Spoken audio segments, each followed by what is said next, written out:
بسم اللہ الرحمن الرحیم۔ السلام علیکم ناظرین، نعیم کلینک کی جانب سے حکیم شاہد اقبال آپ کی خدمت حاضر ہے کہ بہت ہی زبردست سے نسخے کے ساتھ۔ حضرت آج کی ہماری ویڈیو میں آپ کو دو چیزیں نظر آ رہی ہیں، ایک تو ہے لہسن، دوسری ہے دیسی اجوائن۔ لہسن اور دیسی اجوائن کے بہت زیادہ فائدے ہیں۔ اس کی میں نے پہلے ہی ویڈیوز بنائی تھی، کافی ویورز کو اس کی سمجھ نہیں لگ رہی تھی، بار بار سوال پوچھ رہے تھے، سوچا کہ آج اس کی دوبارہ ویڈیو بنا دوں۔ یہ آج کا ہمارا نسخہ ہے لہسن اور دیسی اجوائن سے کولیسٹرول، یورک ایسڈ کو نارمل کرنے کے لیے اور بلڈ پریشر کو نارمل کرنے کے لیے بہت آسان سا گھریلو نسخہ ہے۔ اس کا کوئی بھی نقصان نہیں ہے، کوئی بھی سائیڈ ایفیکٹ نہیں ہے۔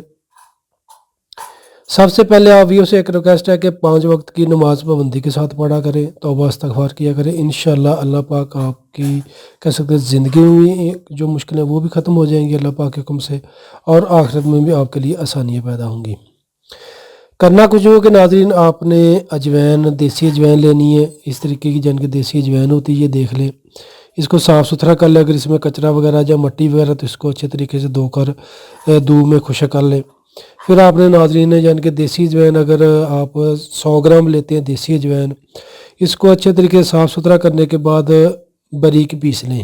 باریک پیس کر آپ نے ناظرین اس کو کسی کہہ سکتے کہ شیشے کے برتن میں ڈال لینا ہے، اور آپ نے دیسی لہسن لینا ہے۔ دیسی لہسن کا آپ نے پانی نکالنا ہے۔ اس طریقے کا دیسی لہسن ہوتا ہے، اس کو آپ بے شک چھلکا سمیت اچھے طریقے سے کوٹ لیں اور کسی موٹے کپڑے سے نچوڑ لیں تو اس کا پانی نکل آئے گا۔ یہ آپ نے پانی استعمال کرنا ہے، یعنی کہ جب آپ نے پانی نکال لیا تو اس پانی کو آپ نے کم از کم 24 گھنٹے کے لیے کسی برتن میں پڑا رہنے دینا ہے۔ اس کے نیچے جو کچرا وغیرہ ہوگا وہ نیچے بیٹھ جائے گا۔ 24 گھنٹے کے بعد جو اوپر والا پانی ناظرین وہ آپ نے دیسی اجوائن جو باریک پیس کر شیشے کے برتن میں رکھی ہے اس میں ڈال دینا ہے۔ یعنی کہ اتنا آپ نے پانی ڈالنا ہے کہ کم از کم 4 انگل، یعنی کہ کہہ سکتے ہیں کہ 2 انچ اوپر پانی آ جائے۔ 4 انگل یعنی کہ کم از کم 2 سے 3 انچ پانی اجوائن کے اوپر آ جائے، اتنا آپ نے لہسن کا پانی ڈالنا ہے۔ اور اس کو آپ نے کہہ سکتے کہ سائے میں رکھ دینا ہے۔ دن میں 3-4 مرتبہ کسی لکڑی کا کوئی ڈنڈا وغیرہ بنا لیں، اس سے اس کو ہلاتے رہیں، یعنی کہ کم از کم دن میں 3-4 مرتبہ آپ نے اس کو ہلانا بھی ہے۔ جب لہسن کا پانی خشک ہو جائے گا تو آپ نے اس کو کسی کہہ سکتے کاغذ پر پھیلا دیں، یعنی کہ کاغذ پر اچھے طریقے سے اس کو بچھا دیں تاکہ اس میں جو مزید کو نمی وغیرہ وہ ختم ہو جائے۔ جب آپ اس کو دیکھیں گے کہ یہ اچھے طریقے سے کہہ سکتے کہ پانی اس کا ختم ہو گیا، گولی بنانے کے لائق بن رہی ہے، یعنی کہ اس طریقے کی یہ اجوائن ہو گئی ہے، تو آپ اس کی چنے کے برابر گولیاں بنا لیں۔ یہ آپ کا بہت زبردست نسخہ تیار ہے۔ ایک گولی آپ نے صبح استعمال کرنی ہے، ایک شام کو استعمال کرنی ہے نیم گرم پانی کے ساتھ۔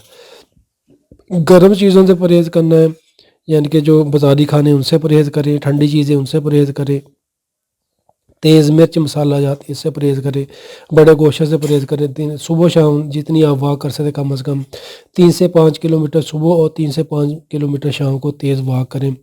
دن میں کم از کم 12 سے 14 گلاس نیم گرم پانی استعمال کریں۔ کھانے سے گھنٹہ پہلے پانی پیا کریں یا گھنٹہ بعد پیا کریں۔ اس نسخہ کو آپ کہہ سکتے ہیں کہ انشاءاللہ چند دن استعمال کریں گے تو آپ کو حیران کن اس کے رزلٹ ملیں گے۔ کولیسٹرول، یورک ایسڈ بھی نارمل ہو جائے گا انشاءاللہ۔ اگر آپ کا بلڈ پریشر ہائی ہو رہا ہے وہ بھی انشاءاللہ ٹھیک ہو جائے گا۔ جو میدا کے السر کے مریض ہیں، یعنی کہ جن کے میدا پر زخم ہے، وہ یہ نسخہ استعمال نہ کریں۔ شکریہ۔ تو ناظرین ویڈیو کو لائک کر کے لازمی شیئر کیجیے گا، دعاؤں میں یاد رکھیے گا۔ اسی کے ساتھ حکیم شاہد اقبال کو اجازت دیجیے گا۔ ناظرین ویڈیو کو لازمی شیئر کرنا تاکہ اور لوگوں کو فائدہ مل سکے۔ السلام علیکم۔